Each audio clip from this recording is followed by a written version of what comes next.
Welcome to your favourite YouTube channel Amit Sharma SPSR. और आज की हमारी most demanding video chapter 2 polynomials और टॉपिक है पैराबोला। पैराबोला से रिलेटेड कुछ क्वेश्चंस हमारे पास एग्जाम्पलर प्रॉब्लम्स और आर डी शर्मा की बुक में दिए हुए हैं, जिसमें हमसे क्वेश्चंस पूछे जाते हैं कि साइन बताने होते हैं हमें एबीसी के। अब ये जो एबीसी है, ये एबीसी क्या है? तो जब हमारे पास एक अगर क्वाड्रेटिक पॉलिनोमियल दिया हुआ है ax square plus B X plus C, और हम इसको y के इक्वल लेट करके इसका ग्राफ ड्रॉ करते हैं किसी कार्टेशियन प्लेन पे, यानी एक्स वाई प्लेन पे, तो जो इसका ग्राफ की शेप आती है, एक कर्व आता है और उस कर्व को हम नाम देते हैं पैराबोला। तो ये जो पैराबोला बनता है, इस पैराबोला का हमें एक ग्राफ हमें वहाँ पे क्वेश्चन में मिलता है, एक पैराबोला मिलता है क्वेश्चन में, और हमें जिस पॉलिनोमियल का ये ग्राफ होता है यानी ax square plus B X plus C का, उसमें जो कोफिशिएंट ऑफ एक्स स्क्वायर यानी a, कोफिशिएंट ऑफ x यानी b और ये कांस्टेंट टर्म यानी c के साइन बताने होते हैं। अब ये हम काम कैसे करेंगे, तो उसके लिए पहले मैं थोड़ा तुम्हें इसका बेसिक बता दूं कि जब भी ये पैराबोला बनेगा तो इसकी दो पॉसिबिलिटी होती है, ये अपवर्ड ओपन भी होता है और ये डाउनवर्ड ओपन भी होता है। इस तरीके का भी पैराबोला बनता है। और ये जो पैराबोला होता है, ये उस एक्स एक्सिस को तीन पॉसिबिलिटी होती हैं, या तो दो अलग अलग पॉइंट पे इंटरसेक्ट करेगा, या एक पॉइंट पे इंटरसेक्ट करेगा, या नहीं करेगा। तो जब ये दो अलग अलग पॉइंट पे इंटरसेक्ट करता है तो इसका मतलब इस पॉलिनोमियल के दो डिस्टिंक्ट जीरो होते हैं, अलग अलग जीरोज होते हैं। और उस केस में हम देखेंगे कि पॉलिनोमियल दो डिफरेंट लीनियर फैक्टर्स में फैक्टराइज हो जाएगा। और उस केस में हमें ये ध्यान रखना होता है कि जब ये इंटरसेक्टिंग पॉइंट आते हैं इस पैराबोला के और एक्स एक्सिस के, उस पॉइंट का जो एक्स कोऑर्डिनेट होता है वो उस पॉलिनोमियल का जीरो होता है। तो ये दो हमें जीरो से मिल जाते हैं अलग अलग। अब यहाँ पे हमारे पास दो पॉसिबिलिटी होती है, एक अपवर्ड ओपन और एक डाउनवर्ड ओपन। तो जब ये डाउनवर्ड ओपन होता है तो ये इसका मैक्सिमम पॉइंट होता है पैराबोला का, इसको पैराबोला का वर्टेक्स बोलते हैं। और जब ये अपवर्ड ओपन होता है तो जो लोएस्ट पॉइंट होता है इसको पैराबोला का वर्टेक्स बोलते हैं। और इस वर्टेक्स के कोऑर्डिनेट फिक्स होते हैं -b/2a और -d/4a, where d = b² - 4ac। अब हमें ये जो ABC है उनके साइन बताने के लिए इस फार्मूले को यूज करना होता है, वर्टेक्स के फार्मूले को। बट यहाँ पे हमारे पास तीन केस है, क्योंकि हमें A भी बताना है, B भी बताना है, C भी बताना है। तो तीनों को बताने के लिए मैं यहाँ पे पहले तीन केस लूंगा। जो पैराबोला की हमारे पास पॉसिबिलिटीज हैं तीन, वो मैं तीनों पॉसिबिलिटी लेता हूँ। तो पहली पॉसिबिलिटी है कि हमारे पास ये जो पॉलिनोमियल मिला है, सपोज इसके दो डिस्टिंक्ट लीनियर फैक्टर्स हो जाएंगे, यानी इसके दो अलग अलग जीरोस हमें मिल जाएंगे। अब मान लो मैंने ये इसके सॉल्यूशंस निकाल के इसका ग्राफ बनाया, तो इस टाइप का मान लो पैराबोला बना। ये वाई एक्स इसका ये वर्टेक्स है, और ये वर्टेक्स के कोऑर्डिनेट अभी मैंने बताए थे -b/2a और -d/4a। अब अगर हमें a के बारे में बताना है तो वो बिल्कुल सिंपल होता है कि a को आइडेंटिफाई करने के लिए केवल हमें ये देखना है कि जो पैराबोला है वो अपवर्ड ओपन है या फिर डाउनवर्ड। तो जैसे इस वाले केस में a > 0 होगा, क्योंकि ये पैराबोला अपवर्ड्स ओपन है। अपवर्ड्स ओपन के केस में a > 0, तो ये फिक्स मैटर है, यानी a को पहचानना बहुत इजी है। 2020 का जो सैंपल पेपर आया था CBSE का, उसमें एक केस स्टडी में क्वेश्चन था, वहाँ एक पैराबोला दिया होता और पूछा गया था a के साइन के बारे में। तो अब तुम समझ गए होगे ये बहुत इजी होता है, केवल तुम्हें बस ये देखना है कि वो किस साइड ओपन हो रहा है। ऊपर की तरफ ओपन है वर्ड तो फिर पॉजिटिव होगा, और डाउनवर्ड है तो नेगेटिव। अब बात आती है B की, तो B थोड़ा खतरनाक होता है, उसमें हमें वर्टेक्स का यूज करना होता है। सबसे पहले तो हमें देखना होगा कि जो वर्टेक्स है ये किस क्वाड्रेंट या एक्सिस पे लाइज कर रहा है, मतलब डायरेक्शन के बारे में हमें मेनली बात करनी है। तो ये फोर्थ क्वाड्रेंट में लाइज कर रहा है, ये first quadrant, second quadrant third quadrant और फोर्थ क्वाड्रेंट। फोर्थ क्वाड्रेंट में हमें पता है कि x पॉजिटिव होता है और y नेगेटिव। फर्स्ट क्वाड्रेंट का पता होगा x y दोनों पॉजिटिव होते हैं, फोर्थ क्वाड्रेंट में x नेगेटिव y पॉजिटिव और थर्ड में दोनों नेगेटिव। तो अब यहाँ से हमें ये पता चला कि जो x कोऑर्डिनेट है हमारा, इसके बारे में हमें बात करनी है, ये x कोऑर्डिनेट हमारा पॉजिटिव होगा। और पॉजिटिव यहाँ पे लिख देते हूँ क्योंकि a लाइज कर रहा है, यानी वर्टेक्स लाइज कर रहा है इन फोर्थ क्वाड्रेंट, ये फोर्थ क्वाड्रेंट में लाइज कर रहा है।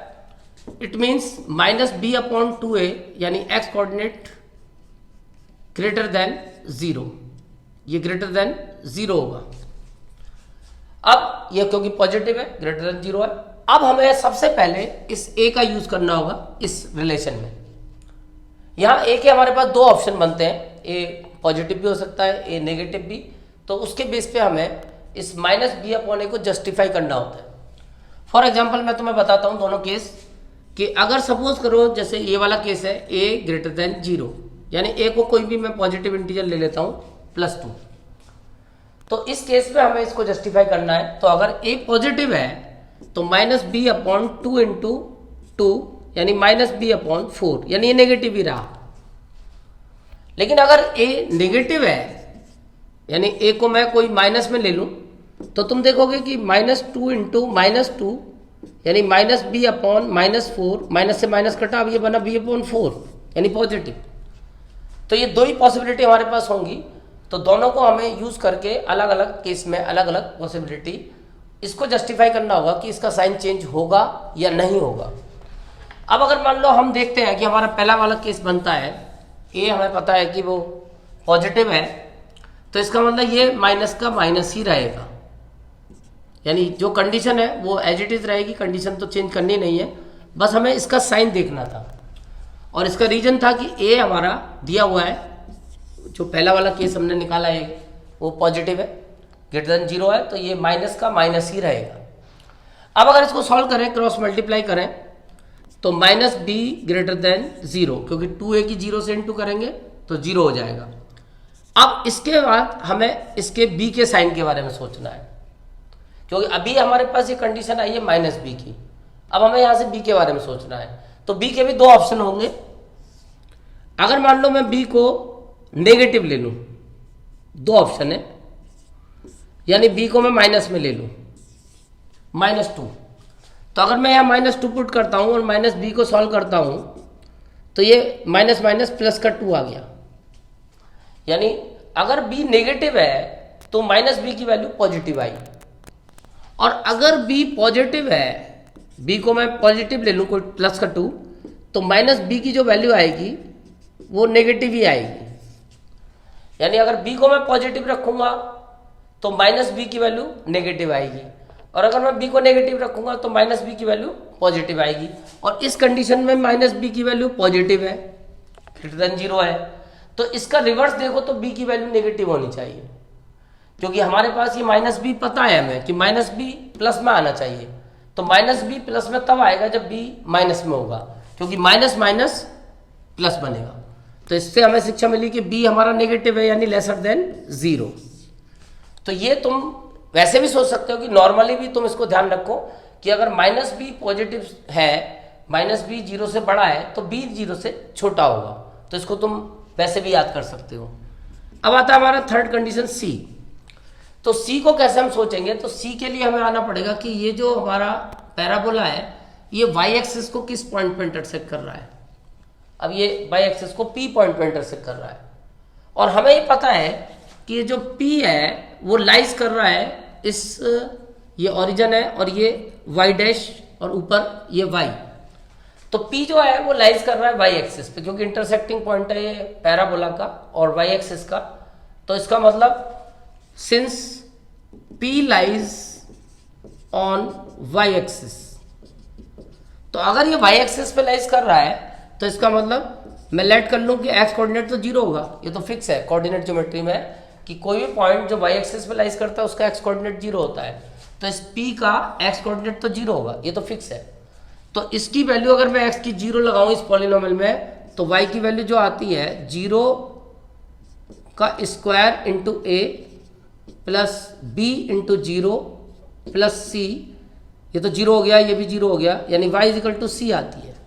तो इसका y कोऑर्डिनेट आता है c। और अब हम देखते हैं कि p जो लाइज करता है वो ओ वाई डैश पे लाइज करता है, और ओ वाई डैश जो डायरेक्शन है वो नेगेटिव है। ओ वाई डायरेक्शन पॉजिटिव, यानी ओरिजिन के ऊपर पॉजिटिव डायरेक्शन और ओरिजिन के बिलो नेगेटिव डायरेक्शन। तो ये क्योंकि p लाइज कर रहा है, p lies on O Y dash, ये नेगेटिव डायरेक्शन में लाइज कर रहा है, तो ये जो इसका y कोऑर्डिनेट है वो नेगेटिव होगा, यानी c लेसर देन 0। तो यहां से हमें c के बारे में पता चला। तो इस मेथड से तुम a b c आसानी से बता सकते हो।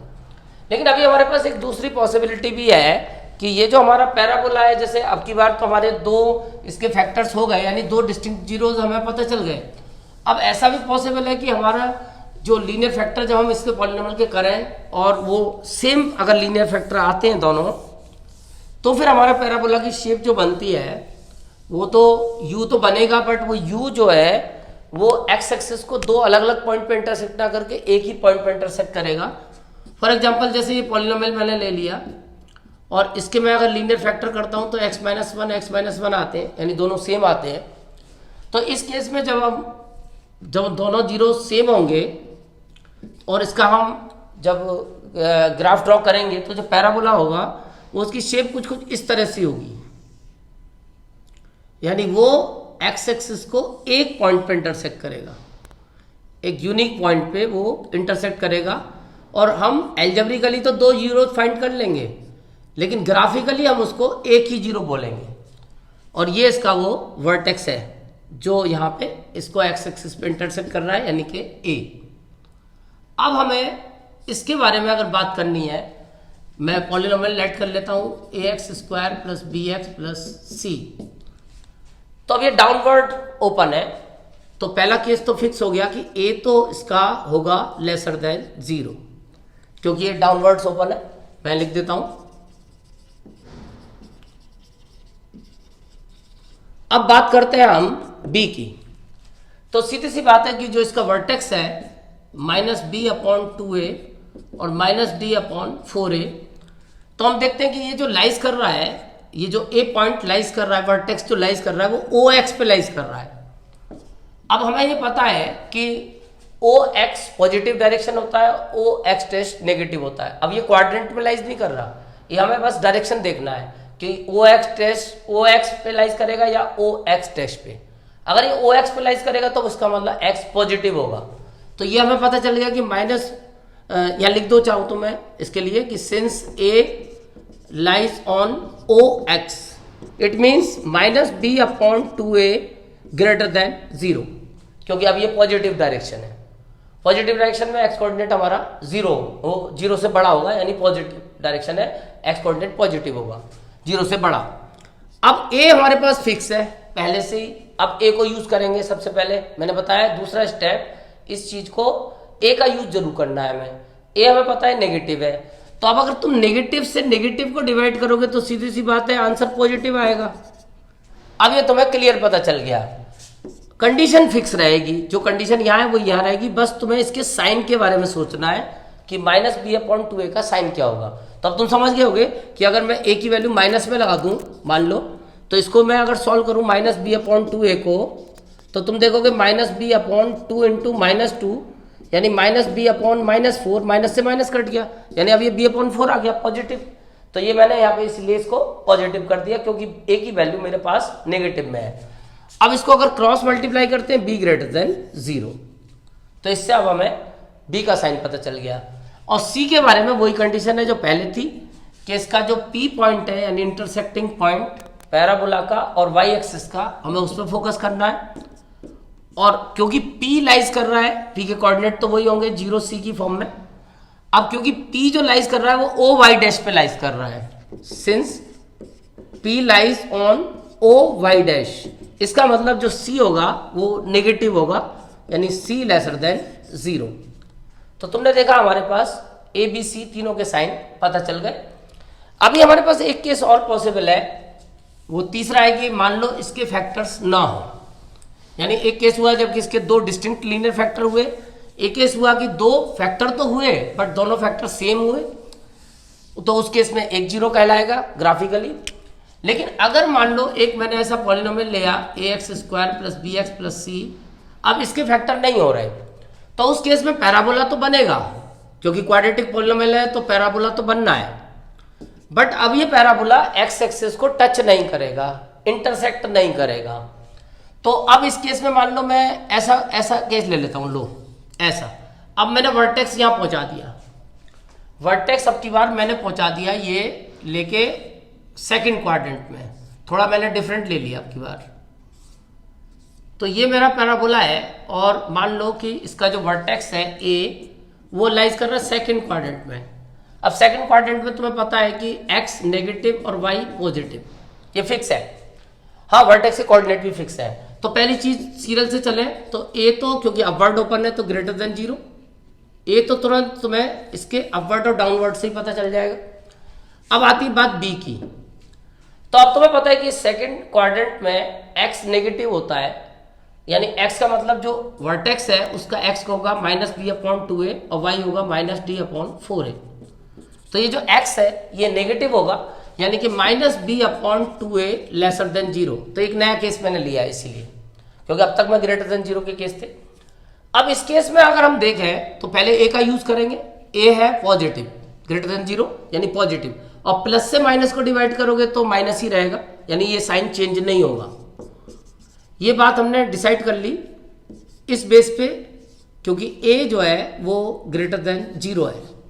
तो a जब पॉजिटिव होगा तो ये नेगेटिव ही रहेगा, और a नेगेटिव होगा तो ये पॉजिटिव हो जाएगा।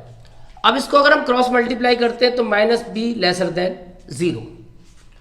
अब इसके बेस पे हमें b को सोचना है कि अब हम यहाँ b की वैल्यू कैसी लगाएं, प्लस में लगाएं या माइनस में, जो ये आंसर हमारा सेटिस्फाई हो जाए। यानी b को हमें नेगेटिव रखना पड़ेगा। तो नेगेटिव तो हम एक ही केस में रख पाएंगे जब हम b को पॉजिटिव लगाएं, क्योंकि अगर हम b को पॉजिटिव लगाते हैं तो प्लस माइनस माइनस ही रहेगा और ये कंडीशन को सेटिस्फाई करेगा।